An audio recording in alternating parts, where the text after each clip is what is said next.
Welcome,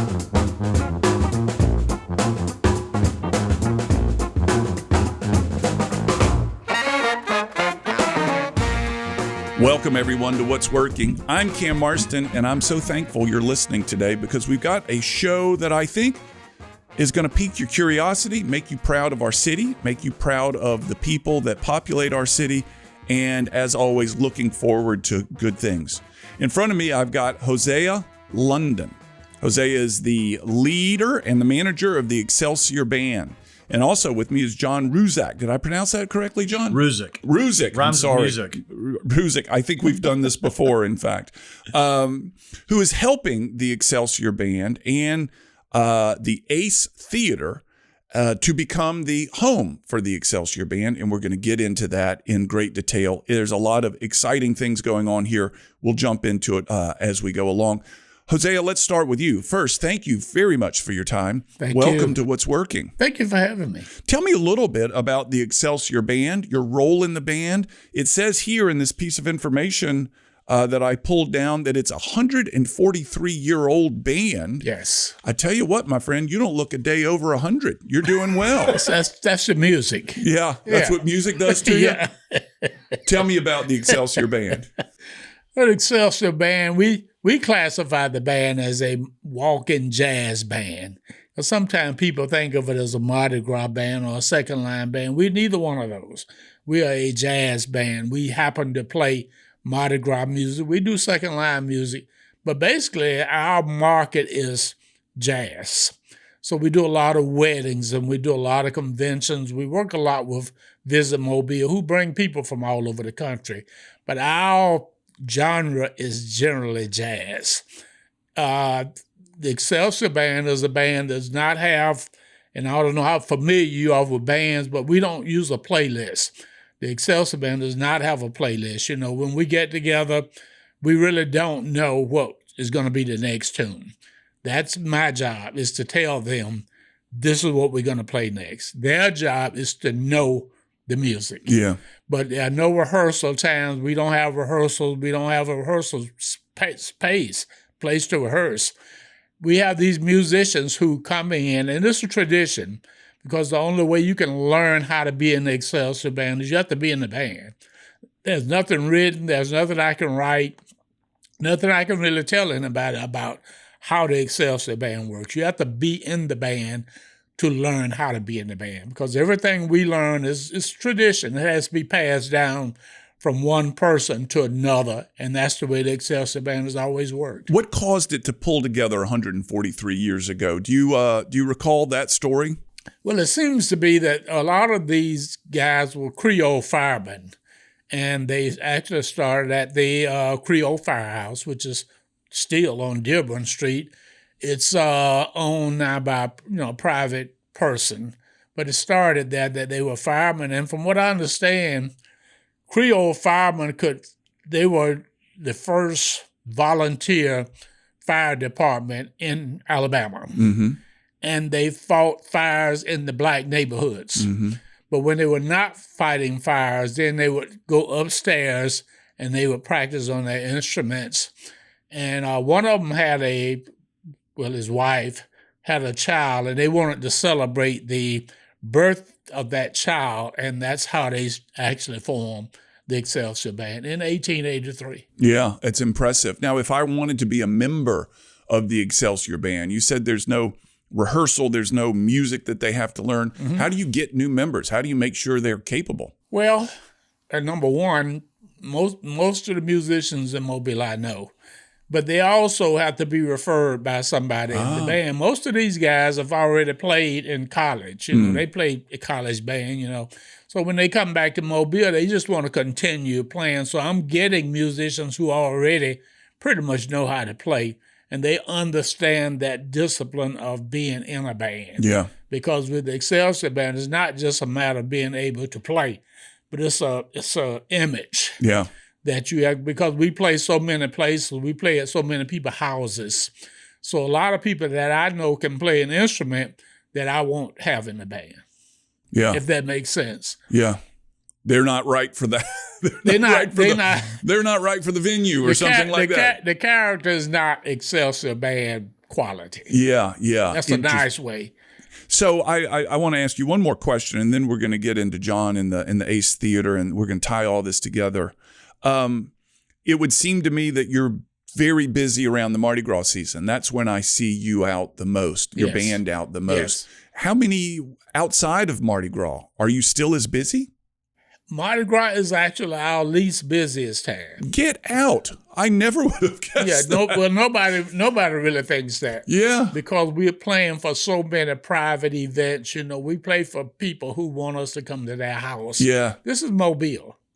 And we have people who love us to come to their house, and they like to tell other people that we had the Excelsior Band at our absolutely. house.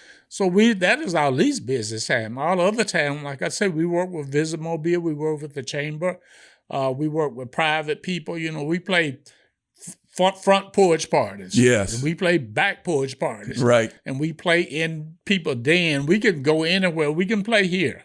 We can bring the band here and play because there's no, you know, everything is acoustic. There's no electronics. I don't have any wires. I'm not setting up a whole lot of stuff to work. How many engagements a year? What do you think, Geraldine? I don't have a number, but it is busy all the time. He didn't mention weddings. And Weddings, funerals. yeah. Geraldine is sitting off to the side, folks. She and Hosea are connected, and you do part of the management. Is that correct? I'm the person behind the scenes. She's the person behind the scenes. Is it more than 100? Oh yeah. Oh yes. Oh yeah. Many more than 100. Weddings in Mobile are big. People still want to get married. People still want to get married, and people will spend money. Yeah. To get married. Yeah. So that's a big market. I got 2 young daughters, and I'm hoping that trend changes. Are they not married yet? They're not married yet. Okay, make sure we leave our card with him. Leave a card. I appreciate your networking all the time. I like to brag that the first time that Jose and I met was when he played my wedding. No kidding. Yeah. No kidding. Yes. That's great. All right. John, tell us a little bit about the Ace Theater, and then let's start stitching this story together, please. Sure. And I know, Jose, you have a lot of information on this theater.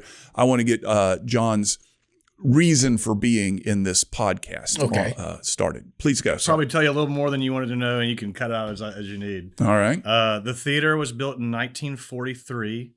It was owned by the King brothers, who were a pretty prolific, owned a pretty large theater business along the Gulf Coast.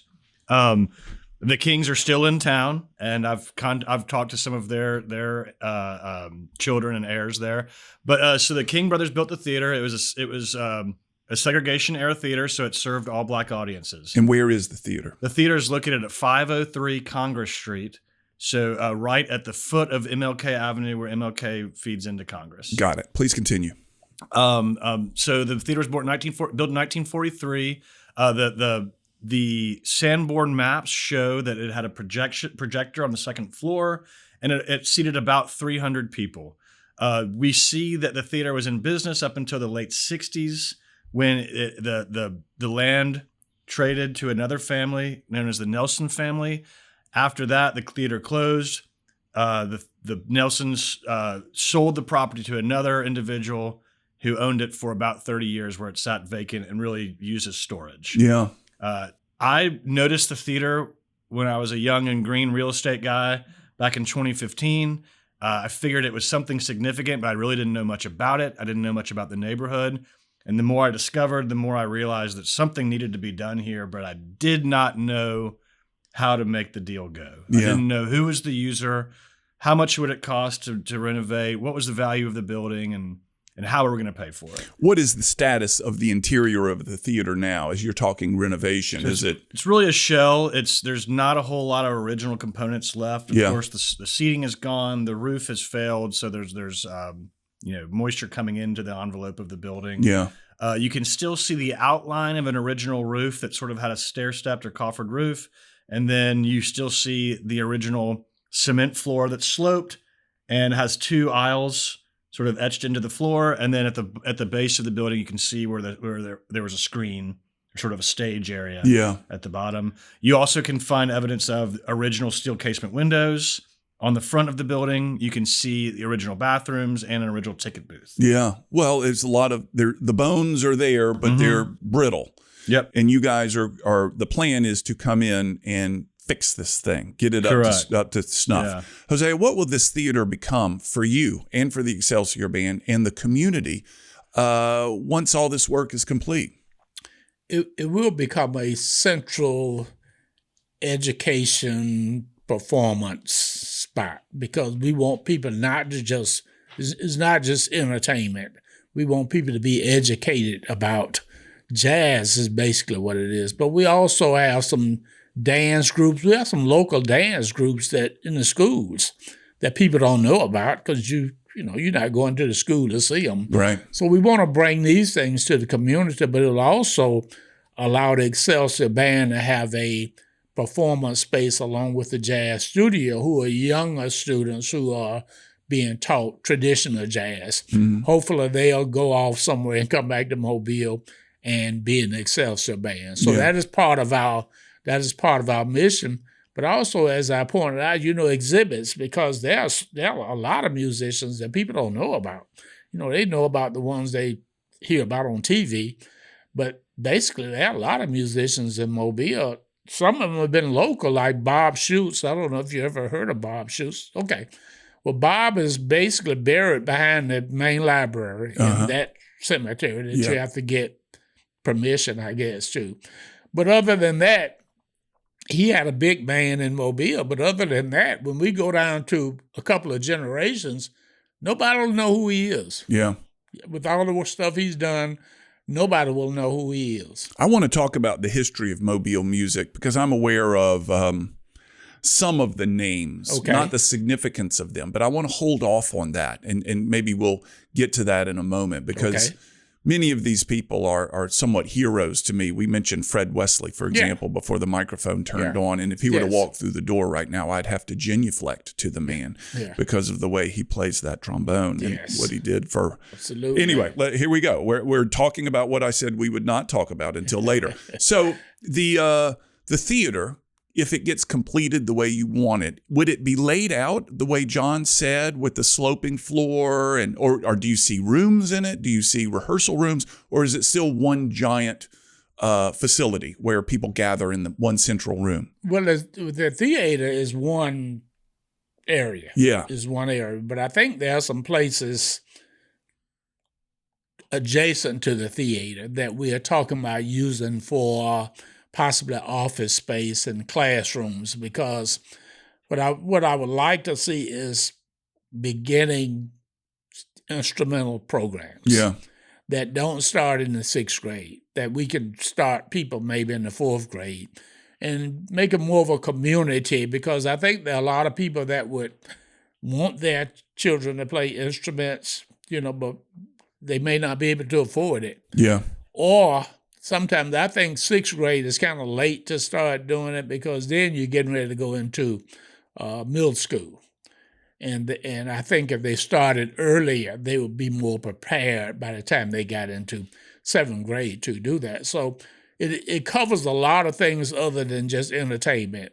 There is educational components to this. Do you get the sense that there's the demand for young students to learn these instruments to this degree? Is there a unmet demand? Whenever we see school cuts, the first thing they cut are arts and PE, I feel like. Yeah. So do you feel there is a demand that if you were to open these doors, there would be kids that say, I want to learn this instrument more than what the school is allowing me to do? Absolutely. Yeah. Absolutely.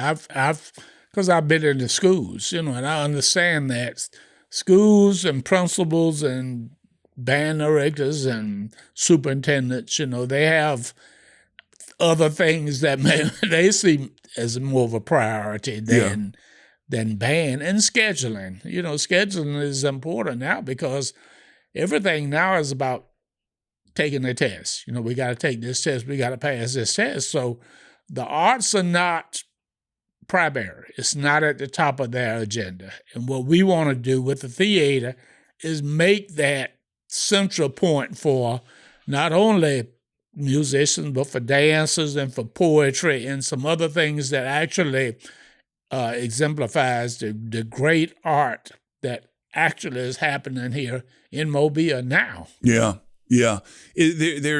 Where is the the great art that's happening in Mobile now, is there a central distribution point for it? Is it, my impression is it's spread out. We don't know really what's going on because there's not a place to point. Is that right? You just hit the nail on the head. That's right. You got to go so many places to find something. You can find things out at South Alabama. You can find at the History Museum. You can find some things at the Carnival Museum. You can find, but you got to go. You got to go to these places, and then you got to know what you're looking for. Because if you just go there, it's not gonna be just there for you. You got to know what you're looking for, and we want it to be where when people come, it'll be there. They'll be able to see the exhibits, but they'll also be able to hear performances by the band and other entertainers in Mobile. So, John, let's get back to you. If this vision of Hosea's comes true, and yours, this is not just his vision. There's a lot of people I am aware that now share this vision. What is your process in facilitating this? Is it only the building, or do you have kind of a role outside of getting the building that This is a public-private partnership. Please continue. That's perfect. Between the county, Mobile County Commission, and particularly spearheaded by Hosea London, and Porch Light. So there's certain advantages to having a private developer. Stop 1 second. Describe Porch Light. You've been on the podcast before to describe Porch Light, but if people haven't heard it, spend a moment explaining what Porch Light does. So Porch Light is a real estate developer. We're very much focused in neighborhood revitalization and catalytic projects that can involve housing, that can involve commercial assets or cultural assets, but our main goal with our projects is not to look at short-term gains, but long-term effect. Yeah. So continue then, please. So the Ace Theater project is a public-private partnership. Like I said, I had been watching this building and trying to understand what it could be since about 2015. Mm-hmm. I would say maybe in 2024, mm-hmm. we had a meeting with Commissioner Ludgood, Mike Rogers and I, who's a partner in Porch Light, and she mentioned the Ace, and I about stood up out of my chair, really, and said, "Oh my goodness, if I could figure out how to help you with this, I will." And she said, "Well, the problem is I can't purchase the building because the current owner needs more in a purchase price than I can pay legally with public funds." Yeah. And so, probably much to Mr. Rogers' chagrin, I said, "Well, we'll buy it." and from there, that's when it all started going. And, that was a surprise to everyone in the room, including you. That's exactly right. Yeah. But the advantage of being a private developer is that we can utilize the state and federal historic rehabilitation tax credit. Uh-huh. So that is what we're doing on this project, and it's sort of a little known function of that credit that there is monetary value. And so we are able to actually sell the credit as equity into the deal. Uh-huh. And so that's something that the county, a tax exempt entity, and the band, a 501c3, could not do. Yeah. Because they have no tax liability. Right. And so us as a private developer are able to leverage that credit. We've got some other incentives that make the project go. Yeah. And so that's how we're doing. But that also informs kind of the design that we were talking about earlier. That historic tax credit is the design component of it is governed by the Secretary of the Interior. So they kind of tell you what you can and can't do with the goal of maintaining the historic integrity of the building. Yeah. So there are certain elements of the building that have to stay the same, regardless of how we want it to function. But really, by and large, because there's so little of the original building left, or the original components of the building left, we had a lot of flexibility in how we were able to design for the Excelsior Band's use.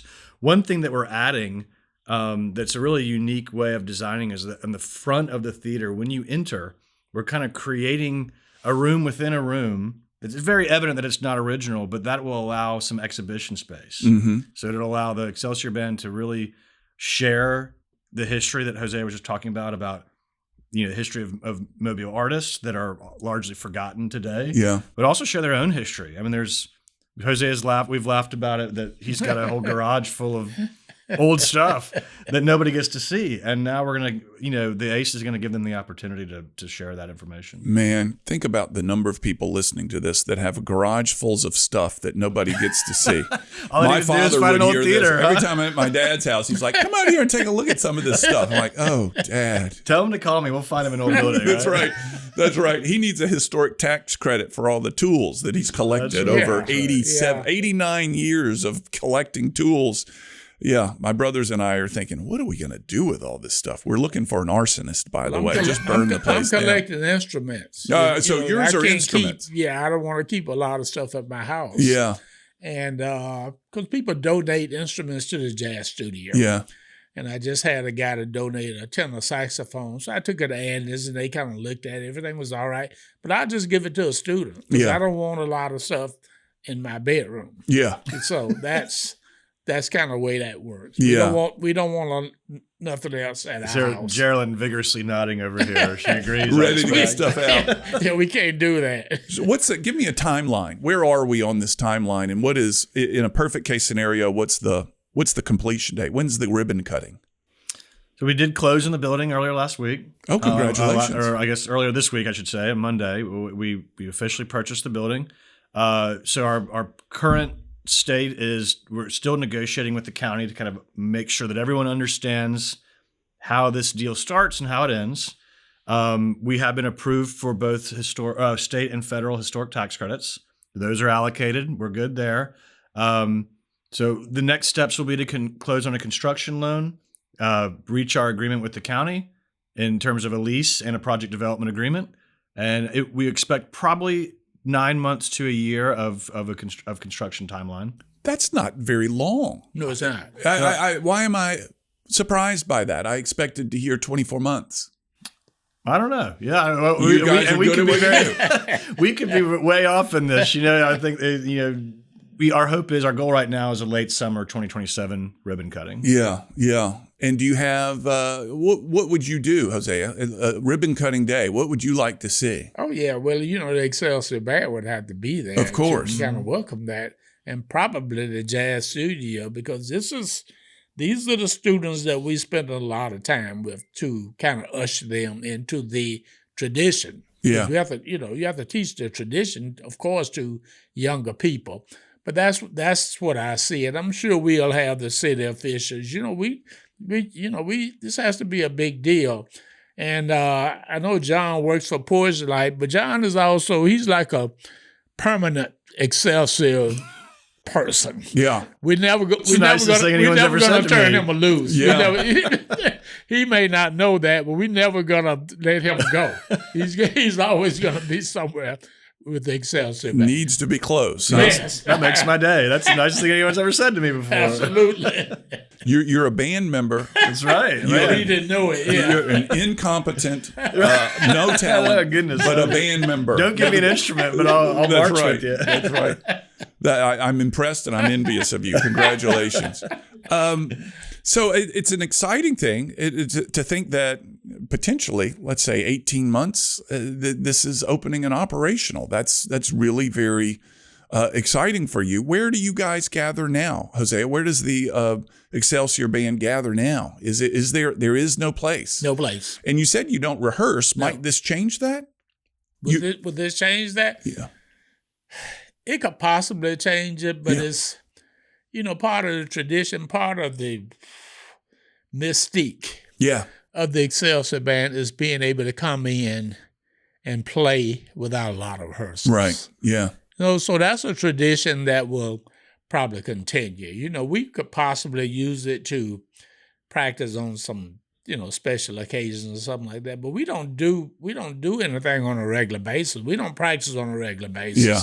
Because I like having people that's not going to make me work that hard and can come in and actually listen and play the music. Yeah. So it won't change it a lot. Yeah. Well, I guess that's good. You don't want to let that tradition go. No. Tell me, how long, when someone joins your band, how long are they in it? It appears to me that my sense is that once you've earned the right to play with this group, you don't want to let that go. It's a prestigious opportunity. Well, nobody ever leaves. I think Carl Cunningham, and he's relatively, 50 maybe?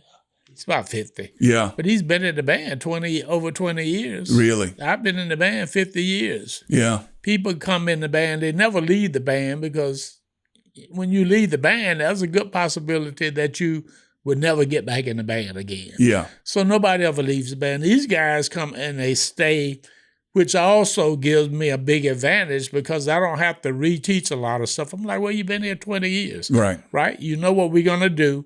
You know how to play, and we're going to continue the tradition. Mobile is ultra traditional. It is. They love tradition. Both wonderful and a curse at the same time, depending on what angle you look at it. So we talked about the band, and we talked about the students who you want to train and see opportunity with them, give them an instrument and give them deeper training than what perhaps that they could get at school. Yes. I've heard things over the years that learning music helps children, and perhaps adults too, but helps them in ways that are beyond music. Like a kid that knows to play music is better at math. And there's a lot of connections that are made, perhaps in the brain or something like that, between learning music and other functions. Are you aware of these types of conversations?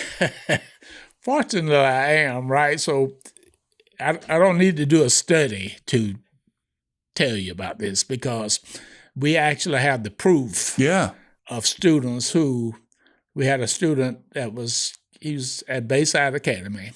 He played tenor saxophone. He went to Harvard. He majored in pre-med.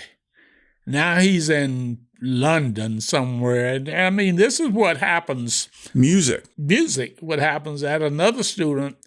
She went to the School of Math and Science. She went to University of Oklahoma. She auditioned for the band. The University of Oklahoma's band was like 500 people. Yeah. She made the band. She majored in chemical engineering.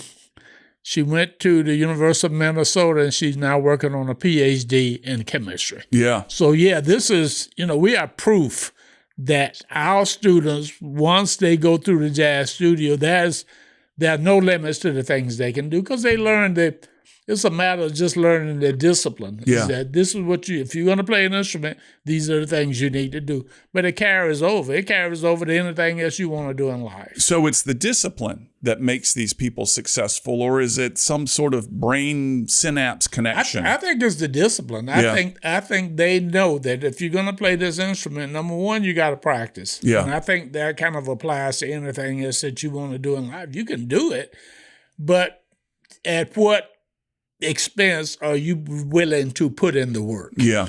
And I think once they realize that, especially with music, because you don't get better, you're not going to get better. Mm-hmm. The only way you're going to get better is when you practice and put in the work. Yeah. Otherwise, you probably get worse. Yeah. Sounds like music is really a tool to learn a lot of life skills. Exactly. I've been hanging out with some writers lately, and their comment has been much the same. If you want to get better in writing, write. You're right. You don't study writing. You write. Exactly. You don't read. Reading helps, but the best way to get better at writing is to write. That's right. And I want the workaround, right? I want the cheap way. I want the fast way. I don't want to have to write to get better at writing. I want you to put something in my head that makes me better at writing. Well, you can't do that, especially when you start talking about jazz, because now you're talking about creating stuff. Right? Yeah. You're talking about improvising, creating stuff that John can't create nothing for. He can't create nothing for me. I'm the only person that can create what I want to play. And this is very important to students who are learning. I'm like, you'll mess it up a few times, like writers, like everybody else. You mess it up a few times, but we just have to keep doing it. You have to keep doing it until you find a note that sounds right. Yeah, interesting. That's fascinating to me. There's nothing you can point to in an equation that says this is why this note sounds right. It's just, it sounds right. I can't tell you got why. Ears. There's no science behind it. It just sounds right. Yes. That's interesting. Yeah. So let's kind of transition here. But before we do, what if there's somebody listening that says, I love this idea. I want to see the Ace Theater thrive. I want to see that corridor come to life where the Ace Theater is located. I want my children to embrace this instrument, and now they've got a place to do so and practice with people who are successful at it. What does that listener need to do? What actions can they take to support this process? Well, I will let Geraldine tell you that because she's more into that phase of it than I am. All right. Well, let's switch chairs here. Unfortunately, our studio has 3 mics and we have 4 voices, so we're doing a mic swap. Geraldine? Well, the Excelsior Band is a 501c3 organization, and we do have a website. It's currently being updated, so it's not up to par just yet. But any interested person can contact us through the website, www.excelsiorbandpreservation.org. ExcelsiorBandPreservation.org. Got it. And what will they find there once the website is redone? Obviously a place to make a donation, but what else? Well, they'll find out what we're doing with the Jazz Studio, which is a program of the Excelsior Band Preservation. We serve children 6th through 12th grades. Currently, they meet the 2nd and 4th Saturday at Spring Hill College from 11 to 2 o'clock. Now, just last Saturday, March 7th, the children went to Loyola University's 56th Jazz Festival. They performed. No kidding. Our kids made us proud. Yes, they did. They received 2 number 2s, which is superior, and 1 excellent. Excellent. Yeah. So we're very proud of the children. You know, you send a kid to New Orleans to play jazz, and you're like putting the lion tamer in the lion's den. Yeah, that's where, you know, they consider themselves great aficionados there. And to get great results like what you're telling me. Yes. Something to be proud of. That is, and not only the fact that they had an opportunity to perform, but they had the opportunity to hear other schools. We were the only community-based program. But they heard jazz from students from South Louisiana, from the Atlanta area. So the exposure is something. And then one child had the street car pass by on St. Charles Avenue. And the young man said, well, what's that?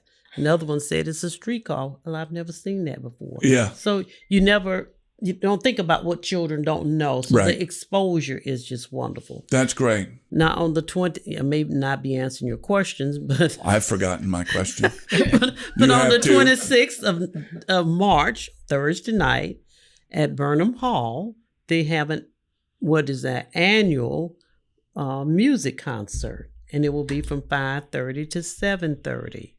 And this year they will be focusing on music by American composers. So it's usually held in April, which is Jazz Appreciation Month, but because of scheduling, we couldn't do it this year. So it will be held a Jazz Appreciation Month on March 26th. March 26th. Burnham Hall is on the Spring Hill College campus. No, this is going to be at Ben May Library. Oh, okay. I know where you're talking about, downtown on Government Street. That's right. I see that. Yeah. So besides coming to class and learning how to improvise, they have opportunities to perform live. They give them that exposure of being comfortable performing in front of live audiences. And if these kids come and play at the Ben May Library, from what Hosea said, they'll go to Harvard and get a job in London. That's good. That's a possibility. Good. We got 2 students in London. Yeah, why not? It sounds like everybody is. We can say that at this point, every child has gone on to college with the exception of one. He chose not to go. So it's been a gateway for them. Yes. So, and this is the 11th year. So in the 11th year, everybody who's gone through it. Yeah. And they were all offered music scholarships. Really?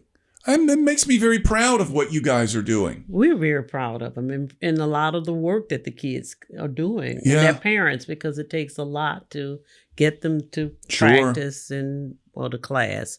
But as Hosea said, as we get the ACE Theater going, then the classes there will be held for those students who are not being exposed to music at all. Yeah. Let's talk about, and you talked about this before we turned the microphone on, and Hosea, you and I talked about this as well. Let's talk about this rich fabric of music history in our part of the world. And I think it's greater, and you and I teased about it before the microphones were going on. I think if you were to ask the average Mobilean and say, Mobile's got a great music history, they would say, well, who else but Jimmy Buffett? And they're like, yeah, great, successful artist. But it's much richer and deeper than that. Tell me, when I say rich music history, the both of you, for the city of Mobile, tell me what I'm talking about here. Tell me the things that I probably don't know and many others listening don't know. Well, you think about people like Cootie Williams, and Cootie Williams wrote a song called Do Nothing Till You Hear From Me. Oh, I know that. Dr. Okay. John plays a very good version of that. That's Cootie Williams, and it started out being it was a serenade for Cootie or something like that, but it turned into Do Nothing Till You Hear From Me. Yeah. So he's one. Of course, James Europe, who was military, he was in the military, and he may have formed like the first African-American band. It was a big band. And this was like years ago. Yeah. He was also from Mobile, but then you got people like Jabbo. You know, you'll hear James Brown sometimes on his recordings talking about Jabbo. Jabbo Sparks. Jabbo Starks was an awesome drummer for years with James Brown. He traveled all over the world from Mobile. And of course, you know, Fred Wesley, who's still playing, awesome trombone player from Mobile, who's also traveled everywhere. He's still traveling like all over the world. He has a young drummer with him who is Brian Morris. Brian has been playing drums since he was like 3. I used to play with his dad, but now he's the drummer with James Brown. So these guys go like... With Fred Wesley. I mean, Fred Wesley, he's not playing with James Brown. I hope not. James underground now. But they go all over the world. But then you got guys like E.B. Coleman. See, people don't know that E.B. Coleman was actually the band director at Central High School. This was during segregated schools. But from Central, then he became an associate band director at Murphy. But E.B. Coleman was one of these people that when you needed an arrangement, he had a big band. He had like an 18-piece orchestra. But when you needed an arrangement, you know, you told him what you need today, and then tomorrow he would have it written out for 18 pieces. So you got these great talents that kind of just, we don't want them to just be forgotten. You know, we got people who put in a lot of work, and if we don't teach it to generations, then then we got a problem. Geraldine? And I'm a Williamson graduate, so I have to mention Fred Irby. Fred Irby. He was over the jazz band at Howard University for 50 years. Oh, really? Well, another actually, Mobile 51. guy. Yes, absolutely. And Willie Hill was over the fine arts program at the University of Michigan and Amherst. Massachusetts. Uh-huh. Yeah. These people are from Mobile. From Mobile. Why? What's going on down here? All kind of good stuff, all kind of great talent, man. We have fantastic talent here in Mobile. So let me I love this, and I'm very proud of these names that you're saying. And prior to us turning on the microphones, you mentioned the name of a couple of sisters. The Pope sisters, that's right. The Pope sisters. They traveled across the world. All over the world, yes. So Lil Greenwood, we didn't mention Lil, used to sing with Duke Ellington. Yeah, she sang with Duke Ellington. Let's say we're in Jackson, Mississippi. Mm-hmm. Would Jackson say, listen, we've got great musicians out of Jackson? Would I'll pick another city just off the top. Would Montgomery say, yeah, Mobile can't compare to Montgomery. Montgomery's got his equal number. Or does Mobile, for whatever reason, have more than the average? Don't know. Because we never studied it. And that's what we want to do. We want to highlight that we do have something besides Mardi Gras to toot our horn. Yeah, I agree. Yeah. Well, since we don't know whether we have an abundance versus other places, let's just say we do. Okay. Yeah. Never let the truth get in the way of a good story. And we are about to say, yeah, we've got more than the average. Per capita, we've got more talent here than your little measly city does. We'll tell them that. Okay. Yeah. Everybody has a right to think that they have the most. But now, are you familiar with Joe Lewis? You ever heard of Joe? I have heard of Joe. How have I heard of him? Joe is 90 years old. At least he'll be celebrating his 90th birthday. He's had bands in Mobile all his life.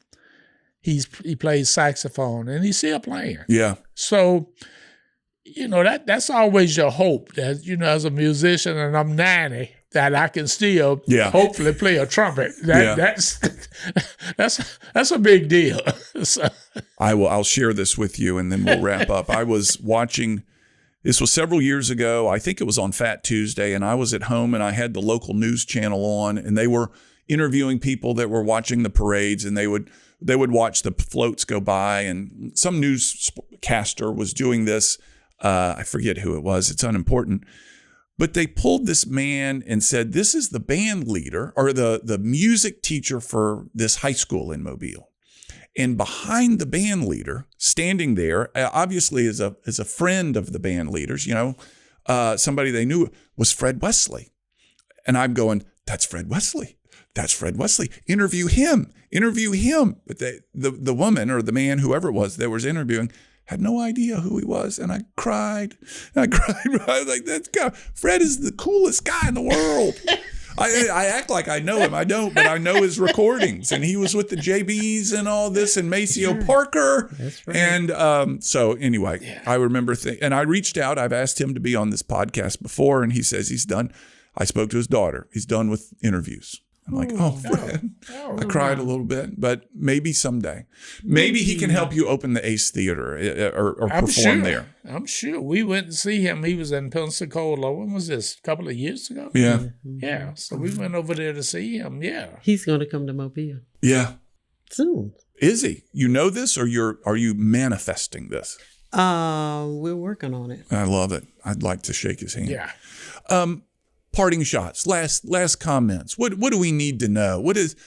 I'm very proud of the work you've done. I'm very proud of the students you've taught. Your band is an icon of our city. We should all be very proud of who you are and what that band has done.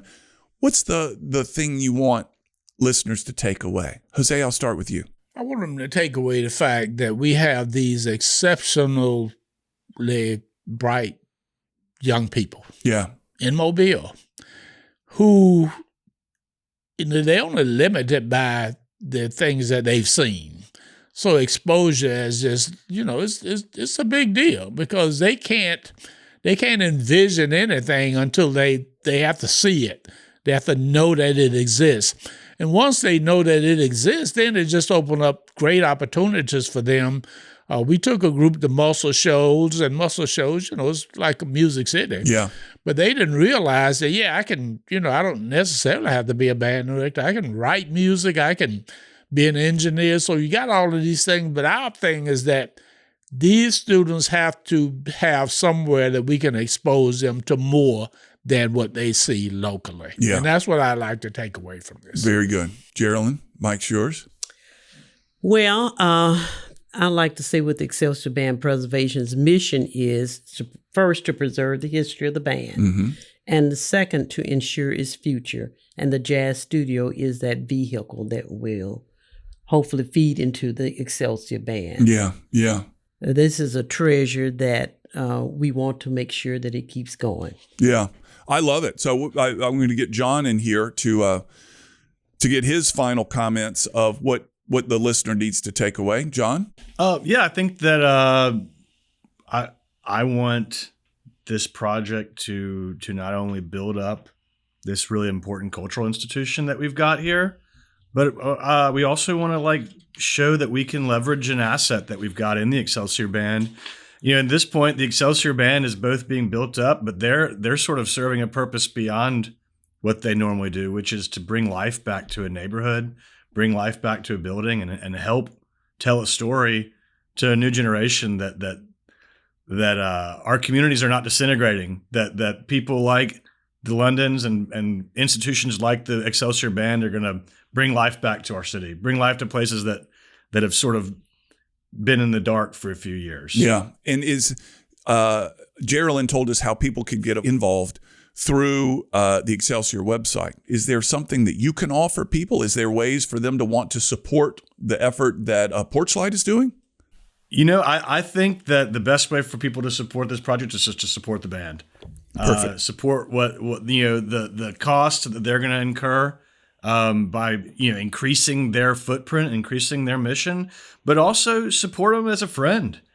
Tell people about them, talk about them, tell people what all the good work they're doing. Yeah. We oftentimes celebrate with them, or they help us to celebrate, we don't always lift them up in the way that we need to. And I think that's the biggest thing that can come out of this is let's support them. After 143 years, let's support them and keep them doing what they're doing, because they're doing wonderful things. How does that sound? Is that why he's a band member of yours? Absolutely. Yeah. Permanent. Permanent after comments like that. Good. Hosea, Geraldine, John, thank you very much. I'm proud of you. I'm proud of the work that you're doing on the city's behalf. Let's keep this thing going. Thank you. You're listening to What's Working. I'm Cam Marston. I'll put all the references to the websites that you've heard in the show notes. If you want to click on that and follow that to make a donation or learn more, you can do so.